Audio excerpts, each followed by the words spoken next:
Goeiedag, Abuti. Sê hallo vir die kinders. Doe my lang, bana. Vandag leer ons oor kleure. Is julle reg? Ja! Wat is die woord vir blou in Sepedi? Putswa. Putswa. Baie mooi, putswa. En wat is die woord vir rooi in Sepedi? Ubedu. Ubedu. Dis reg, ubedu. En wat is die woord vir geel in Sepedi? Serolane.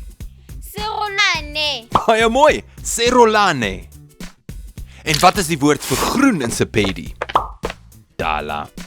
Tala. Dis reg, tala. En pink in Sepedi? Pinky. Pinky. Dis 'n maklike een, pinky. En wat is oranje in Sepedi? Namune. Namune. Baie mooi, namune. En nou ken julle die kleure in Sepedi. Totsiens Abuti, totsiens julle. Sien julle volgende keer. Shalakabotse.